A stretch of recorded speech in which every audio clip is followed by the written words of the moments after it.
Well, if you're going to a rockabilly party, I feel loose, dates are kind of tawny. Well, it's the place I go at the end of the street. Woo! Can't be about to that crazy beat. I said, go kitty, go and the Hegley do. Rock a kitty, stomping on the cat. I dare say you've heard all about me and my long battle against drugs. Well, it's over, it's through, it's finished, I've got some. Ladies and gentlemen, hello, this is Rissel Harty. And tonight I'm going to pick my nose and get very sweaty, as ever. My brother's glasses are very different from mine. And one day I said to my brother, hey! Let's try on each other's glasses. And do you know what he said? No. That's right, he said no. Stomping on the cat!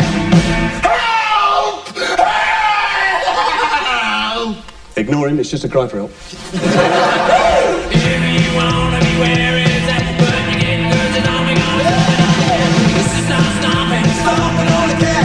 Every bumping, stomping on the cat. Look at the group bumping, stomping on the cat. Shim, shim, chomping, stomping on the cat. Well, if you wanna be where it's at, baby, pussy over here, we're gonna stomping on the cat. Stomping on the cat, stomping on the cat, stomping on the cat.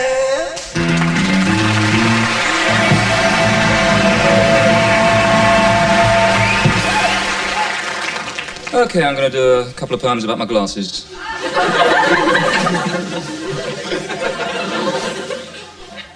Here's the first one.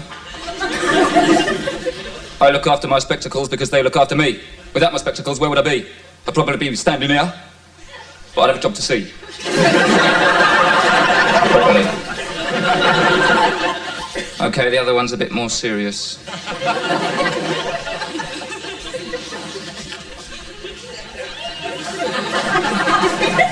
All right. I was keener on Rowena than I'd ever been on anyone before. And one night, she came round. She said she wanted some excitement. Then, she pulled me to the ground. I took off my glasses, turned the telly down, and started getting down to business. After I'd done the business, I felt fantastic! Like I'd melted in a flame, but Rowena never felt the same. She said she had more excitement when her last gas bill came. Then,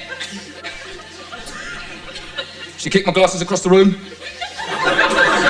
damaged one of the little windows, twisted the frame, up. Oh, Rowena. Oh, whoa, Rowena. She said I was dead below the belt. And above the belt. And as I felt around for my glasses, you don't know how I felt. She said I'd done the business like I was the only one there. She said I was totally unaware of what she wanted and all I wanted was someone who just wanted to lie there. I said, look what I've done to my glasses!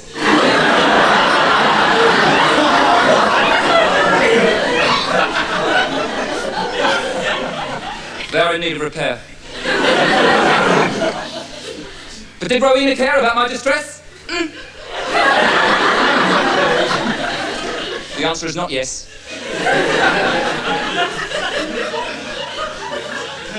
She said, those glasses suit you now, John. They are a mess. Less of that, Rowena, I commanded. Don't you ever talk about my glasses like that again. All right. I said. But she'd already gone. I never saw her go, though.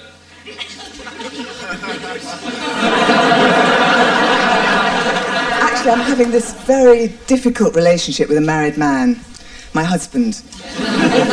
They've got no consideration, have they? I mean, you sit up all night in the window with a pan of boiling oil in your hand, and they still don't have the sense to come home. My husband was born in Glasgow in one of those big maternity hospitals for drunken babies. You might have seen him around the place. He's a big man, wears a string vest, looks like a bag of onions. But give him his due, he's got charm. He's so charming that when he passes people in the street, they just mug themselves and give him the money. And he's sensitive too. He's the sort of man that likes to sit on the tube in the morning with a box of sandwiches so it looks as if he's got a job. One night he came home and he really excelled himself despite being drunk. He decided, drunk as he was, to distribute literature to the working class. Just like that. He threw the bookcase through the window. But actually, I am in the women's movement, which should give me a lot of strength, but the trouble is I'm not in the most militant branch. I'm just in the branch that pulls faces behind men's backs. Yes, you're laughing, but there's a lot of us. Actually, I'm pretty cool about the whole thing. You know, I sleep like a baby. You know how babies sleep. Sleep for an hour, wake up, cry for an hour. Sleep for an hour, cry for an hour. And I think it's good experience, marrying a drunk, for when you have children yourself, because children are just like little drunks, aren't they? Have you noticed? They dribble and stagger about the place, can't pronounce their words properly. Don't ask me why we need a bomb to destroy schools, hospitals and factories. We should just take our government out and drop it on people. Though actually, I hear they're trying to create some new jobs. What they're going to do is they're going to merge the Ministry of Fisheries and the Immigration Department. And there's going to be a whole heap of people needed as underwater immigration officials to try and stop Danish fish joining their families in British waters.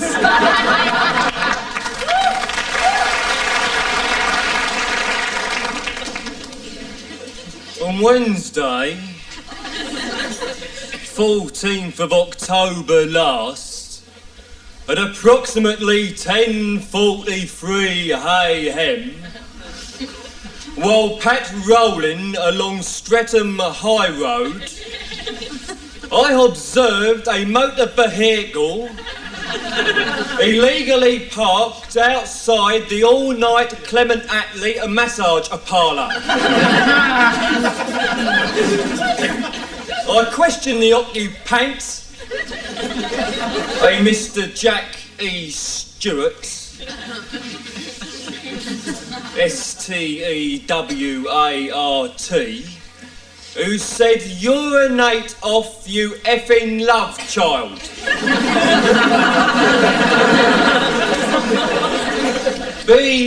BASTARD. Mr. Stewart then apologised and offered me a yellow, candy-covered chocolate confectionery known to the uniformed branch as a Smartie.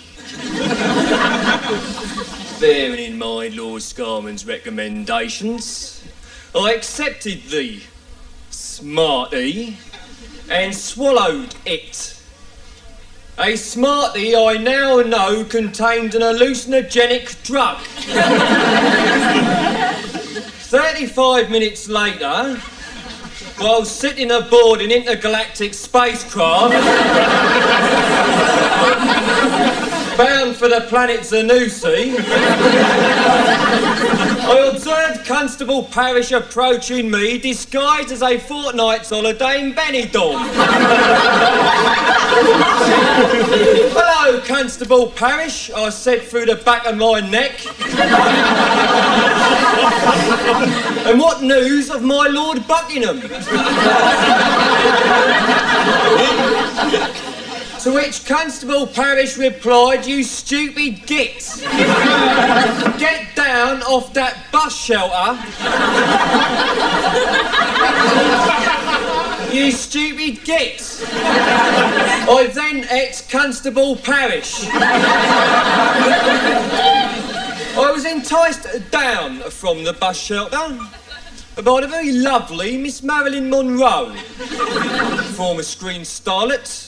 We kissed informally, until Marilyn, sweet, tender Marilyn, revealed herself as Mr. Brinsley O'Como, scrap metal dealer from Peckham. A Panda patrol car flew past, and 3 large uniformed pandas got out. I was charged by Chief Constable Warren of gross indecency, impersonating a Spaniard,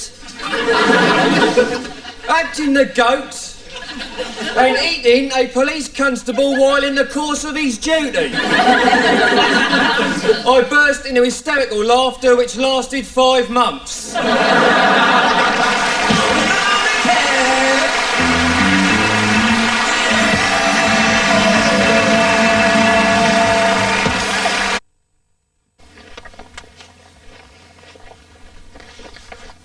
I should get my head examined, scoodle up, doodle up,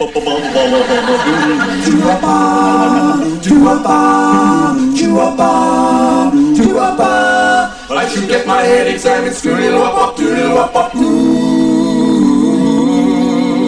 I should get my head examined, scoodle up, I should get my head examined now, baby. I should get my head examined, scoodle up, Got a bump on my head. I should get my head examined, scoodle up, For a fool, dear, and you love me like a clown. Whoa, whoa, whoa. I should get my head examined, scoodle up, Get my head examined now, baby. I should get my head examined, scoodle up, Got a bump on my head.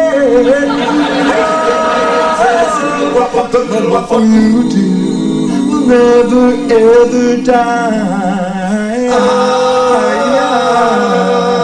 Boom, boom, doo, doo, doo. Call it like you're calling us, my head aches, my heart breaks. An operation couldn't take my love away. Whoa, whoa, whoa. I should get my head examined, get my head examined now, baby. I should get my head examined, scoodle up, Got a bump on my head. You know get my head examined, what for you, dear, will never ever die.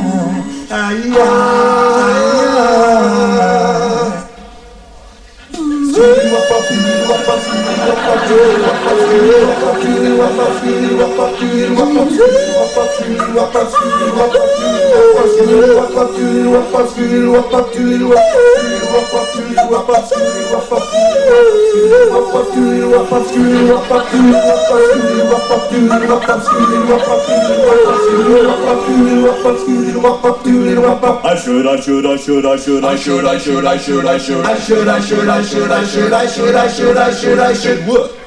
Get my head examined. Enough candy-floss and nonsense. What I'm now going to do, you're probably wondering, are you not? And rightly so. Who am I going to introduce to you now? Well, here's a young man who thinks he's funny. No, don't. No. What? Good heavens. What? No. My goodness me. Now look, the producer said, he said, good heavens. Good heavens, good heavens, good heavens, the producer said, my goodness, no. He said, no, good heavens. No, he said, good heavens. Good heavens, he said, my goodness. What he said was do repeat things and do digress. Incidentally, he was wearing a pair of trousers. Digression. And also what he said was do the rehearsed ad-libs. Good heavens. The rehearsed ad-libs, mind you. My agent, boom, boom. So, what he said is do not do the joke about the king and the kangaroo. It's not funny. And good heavens, nor am I.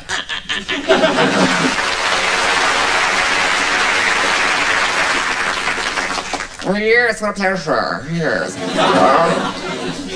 Yes.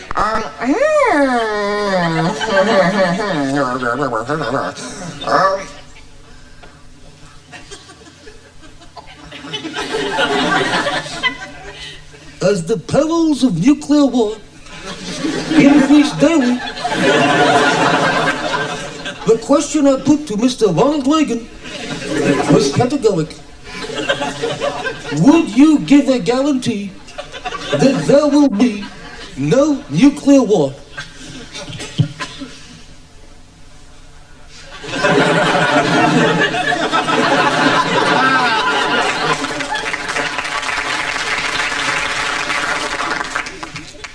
When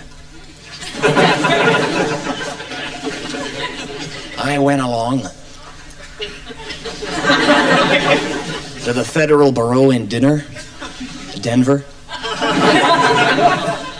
the meeting was significant.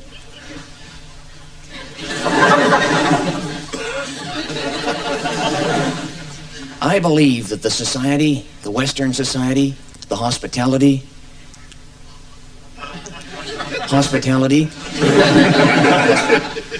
luminosity, hospitality of society, and I believe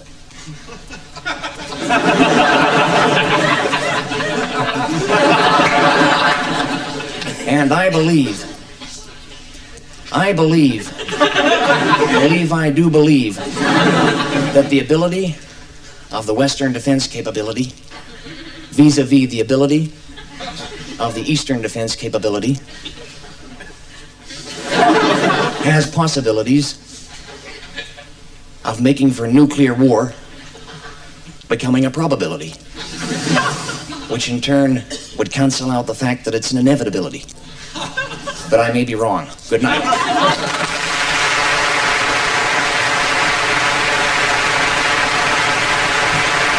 I've just been to New York.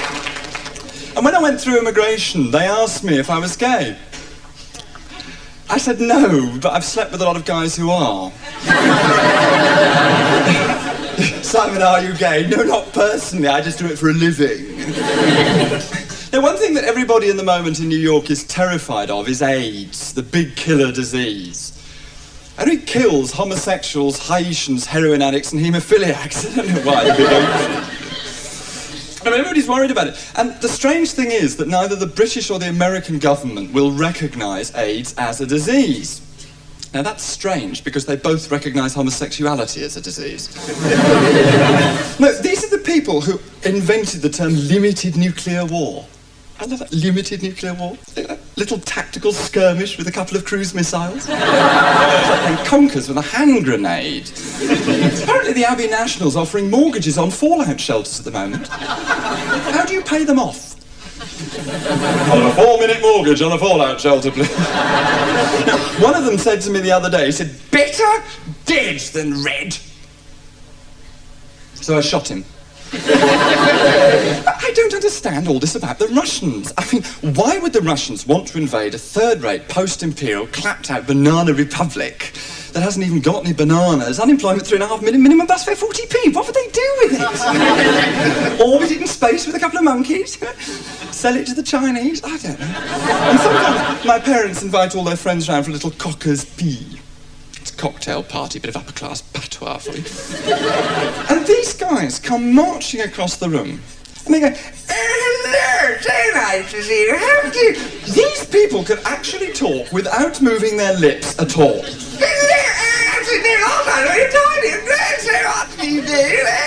Nicky, I don't think it's a stock break. What is it you're doing these days? I mean, they ask me what I'm doing, you know. I mean, what do I say to them? Well, actually, I'm really big on the radical gay comic scene. Gay's so acceptable. Even to them, it just means a queer with A-levels. There are so many great words, aren't there? Nancy, puff, ponce, queer, bender. I sometimes think if you just string them all together, you get a society hostess. Hello, my name's Nancy Puff, ponce, queer, bender. Don't tell me. Thank you very much.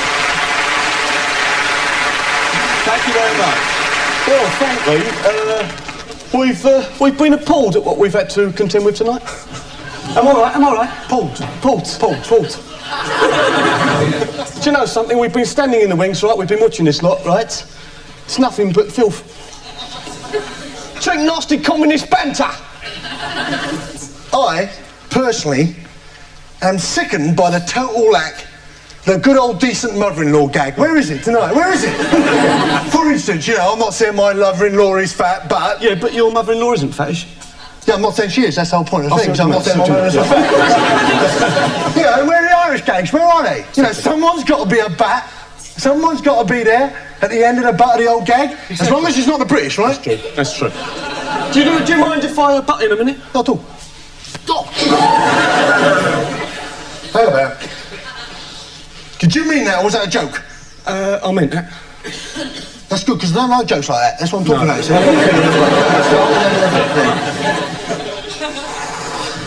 Right, Mrs. Thatcher. She's doing a good job, right? She's doing a difficult job, but she's doing it well. What's she doing? She's doing big jobs, right? Exactly. Right, lecture over with. Yeah. On with the showbiz bit. Stephen. What's the matter? Where's your medallion? Forgot my bleeding medallion, I'm sorry. Where is it? Where is it? You do not come out and do showbiz stuff, right? Wearing a chest like that, no medallion. I'm sorry. Sorry? Sorry did not win 2 world wars, did it? Well, it won't happen again. What won't happen again? The Ice Age. Yeah, better not. Right. See, that's the fascinating thing about my family. It's been passed through the generations. Through the generations. What, the axe? Yeah, the axe. Right, you know, you name it, I can do it. All right, and can you do levitation? No. Can you do hypnotism?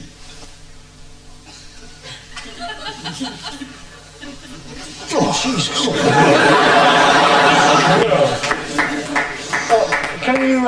Can you do mind reading? I doubt it, Steve. Need a bit of practice for that. I thought you said if I name it, you could do it. Yeah, but you didn't name it, did you? Fair enough. Exactly. I think the song would go down well now, Mark? Exactly. Right. Give me that rock and roll music.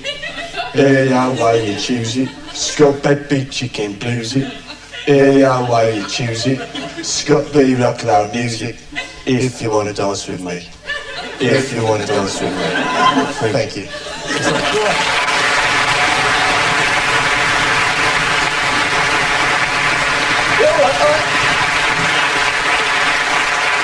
That's the song over with.